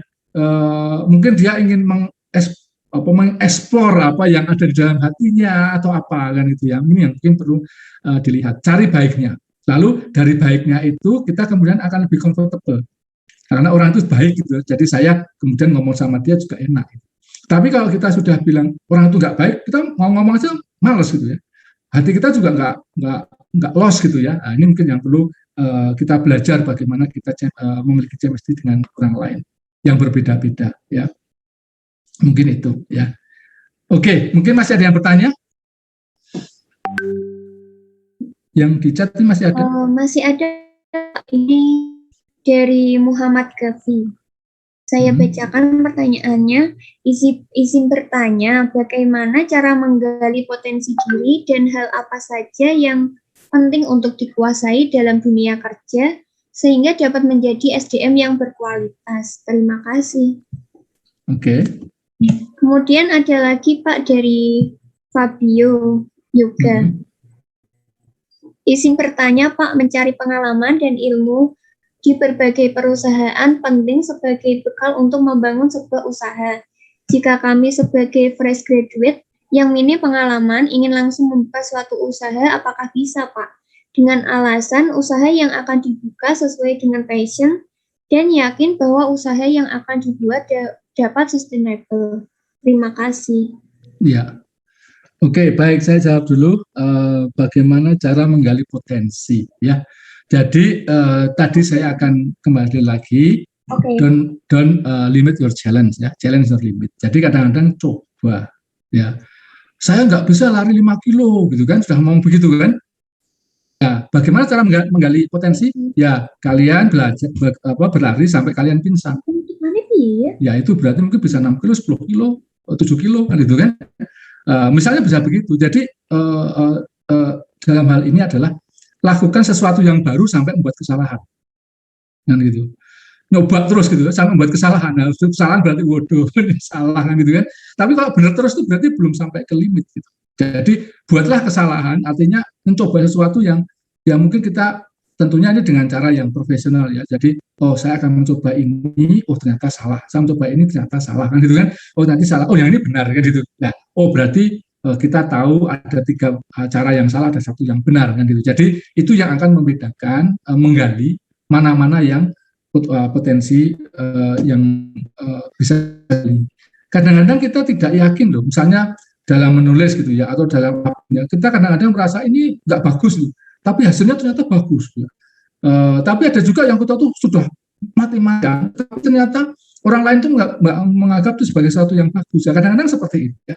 Jadi yang kedua yang saya sampaikan bahwa hasil yang akan kita berikan ke orang lain itu belum tentu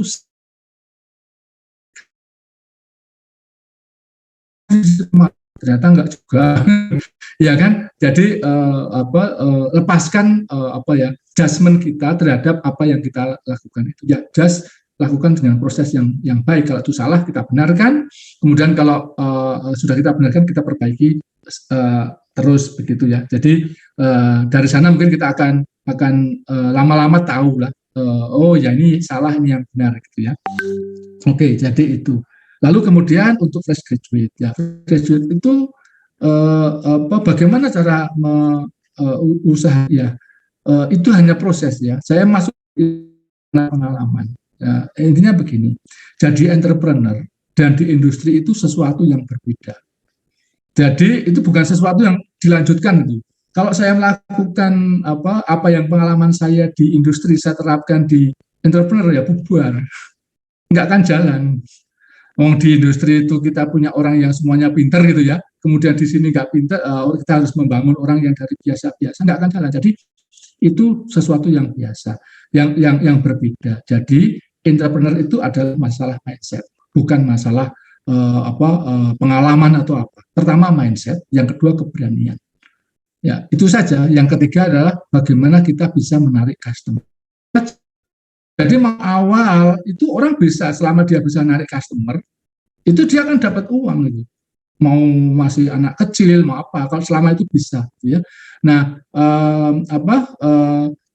yang kedua adalah keberanian, karena kalau salah, itu kalau di pabrik itu kan dimarahi. Kalau di entrepreneur hilang duitnya kan gitu. Ya kan, kita bisa rugi, bisa apa kan gitu kan, hilang duitnya kan gitu kan. Nah, kadang-kadang kemudian kita nggak berani nyoba. Gitu. Nah, itu saja yang terjadi. Lalu kalau kita di entrepreneur apakah benar-benar hilang duitnya? Ya benar gitu. Jadi kalau salah ya hilang duitnya benar juga gitu. Artinya ya kemudian kita kadang-kadang di entrepreneur itu yang bermasalah adalah kita memutus berhenti saat sebetulnya ada harapan yang baik di belakang. Seringkali begitu karena kita menjudge diri kita bahwa usaha itu tidak benar. Saya usaha jualan tanaman ini atau jualan resto ini itu 3 tahun itu nggak ada untungnya, 3 tahun itu nggak beruntung. Jadi dalam waktu 3 tahun itu ini usaha saya bener nggak ya kan itu ya. Nah setelah 3 tahun baru untung kan itu. Setelah 5 tahun nggak usah ke kebun, saya sudah terima duit misalnya kan gitu. Tapi itu adalah proses dan itu harus dilakukan. Jadi mungkin itu ya. Jadi usaha itu mindsetnya beda ya. Jadi mulai dari awal itu bukan hal yang telat atau tidak, karena itu mulainya kapan. Ya, jadi saya kalau dalam ini ya mulainya ya 3 tahun yang lalu lah saya mulai usaha, itu aja. Jadi yang lain yang sebelumnya itu bukan jadi pengalaman yang bisa mendukung di wirausaha karena mindsetnya beda atau kebutuhan dari skillnya berbeda. Begitu ya. Masih ada lagi? Ada lagi Pak, ini ada Sri Lestari yang angkat tangan. Ya. Boleh silakan Sri Lestari. Terima kasih atas waktu yang diberikan dan terima kasih juga atas pemaparan dari Pak Arista mengenai materi tadi. Di sini Pak saya izin bertanya. Di sini kan ada isu mengenai orang dalam ya Bapak untuk sebagai kelancaran kita masuk kerja. Nah, mengenai isu tersebut, jujur saya mendengar isu sebagai nanti saya fresh graduate itu saya takut Pak untuk ibaratnya seperti bersaing dengan teman-teman saya yang untuk masuk ke dunia kerja. Nah, mengenai isu tentang perang dalam itu bisa mempermudah atau sebagai privilege kita bisa masuk pekerjaan, tanggapan Bapak itu seperti apa terkait dengan kualitas SDM yang akan didapatkan suatu perusahaan jika perusahaan itu menerapkan sistem orang dalam itu. Bahkan ada juga saya mendengar langsung dari bisa dibilang saudara saya itu juga masuk pekerjaan, dia dapat orang terus juga harus membayarkan sejumlah uang agar bisa mendapatkan pekerjaan itu. Nah, tanggapan Bapak seperti apa? Dan misal nih kalau praktek-praktek tersebut masih berjalan, tips dari Bapak apa sih bagi kita fresh graduate buat menghadapi isu tersebut gitu, biar bisa kita siap gitu loh Pak. Terima kasih. Oke. Masih ada lagi? Masih ada lagi Pak di kolom chat dari Muhammad Abid Awali.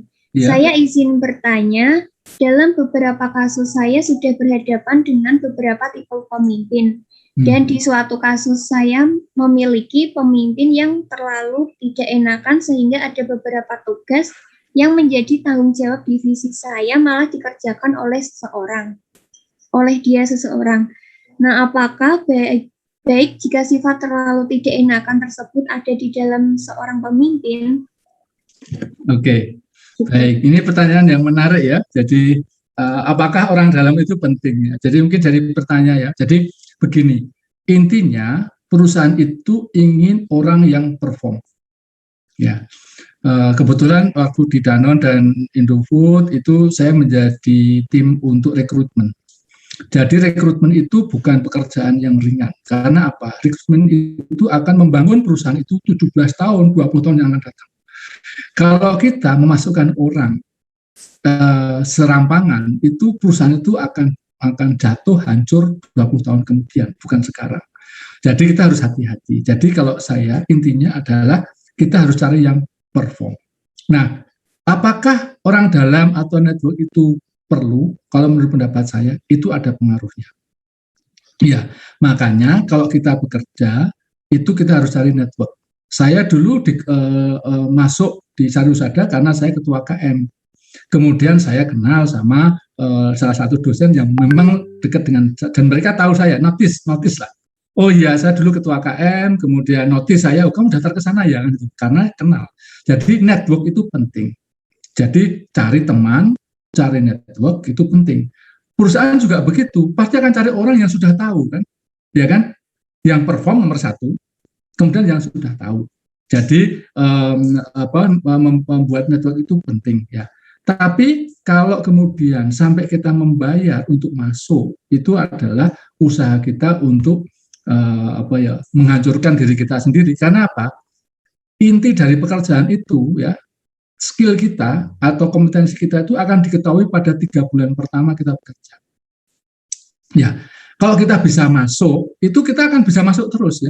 Tapi kalau kita tidak bisa masuk sebetulnya, berapapun kita bayar, itu pasti akan orang itu akan tahu ya. Kita itu tidak perform, nanti akan dikeluarin lah apa. Nah, masalahnya di Indonesia itu banyak perusahaan yang kita masuk karena itu perusahaannya itu seperti perusahaan pegawai negeri gitu ya. Jadi perusahaan rugi nggak apa-apa gitu. Nah, kalau perusahaan swasta nggak bisa begitu, bisa mati saya. Nanti yang bayar pensiun saya siapa? Kan itu, bisa pikir begitu ya. Kalau nanti perusahaan 10 tahun, 20 tahun lagi sampai bangkrut, misalnya saya 20 tahun yang lalu itu merekrut orang seenaknya saja gitu, perusahaan kemudian bangkrut, sudah sekarang sudah nggak bisa bayar pensiun saya. Jadi itu yang perlu kita lihat. Jadi mungkin kasusnya berbeda dengan orang yang bekerja gantung gitu ya. Asal bisa masuk, kemudian ya sudahlah bekerja adanya jam 8 sampai jam 5, kemudian ya sudah itu kan seperti pegawai ya. Itu mungkin kalau di swasta tidak seperti itu ya. Jadi intinya adalah kita harus perform ya. Perform itu bisa mengkontribut dengan nyata. Jadi bayangan saya begitu, dan network sekali lagi penting. Saya kemudian bisa masuk ke perusahaan lain karena saya terikut, mungkin kalian tahu LinkedIn ya, ada LinkedIn. Lalu ada perusahaan yang namanya Headhunter ya, nanti kalian akan bisa belajar ke sana, itu yang notice gitu. Sampai bulan kemarin saya masih diminta untuk jadi direktur di salah satu perusahaan di Kendal. Saya ditelepon oleh Headhunter gitu. Pak mau nggak ngurusin pabrik di sana gitu kan? Saya bilang ya nggak mau, saya sudah kecuali kalau freelance ya saya mau, tapi kalau full saya nggak mau gitu. Jadi mereka itu berebut ya untuk mencari orang-orang seperti itu ya. Jadi buatlah network sebanyak-banyaknya, tunjukkanlah performa sebanyak-banyaknya, tunjukkanlah hasil ya, bukan catatan ya, bukan apa itu namanya, bukan sertifikat, itu nggak akan dianggap ya. Sertifikat IP itu nggak akan dianggap di perusahaan. Yang akan dianggap adalah hasilmu itu seperti apa. Jadi mungkin itu yang penting. Nah, pertanyaan yang berikutnya mengenai pemimpin yang tidak enakan ya. Jadi pemimpin itu harus mengkonfirmasi. Jadi tidak enakan itu adalah proses perasaan di mana kita tidak mau memberikan sesuatu secara terus terang. Kan gitu. Itu tidak ada di pemimpin ya. Jadi kalau sudah seorang pemimpin itu harus terus terang pada, kalau kita itu memang tidak enak ya bilang tidak enak, kalau kita memang itu sulit ya bilang sulit, kalau mudah ya bilang mudah. Lalu kita bekerja dalam suatu rule tertentu. Misalnya ini pekerjaan saya, teman saya punya pekerjaan yang lain, lalu pekerjaan teman saya itu diambil ya, pekerjaan saya diambil teman saya, ya saya mesti akan konfirmasi. Ini masalahnya gimana? Ini kalau sudah dikerjakan oleh orang lain, kalau memang mau diserahkan ya serahkan, kalau mau saya kerjakan ya saya kerjakan gitu.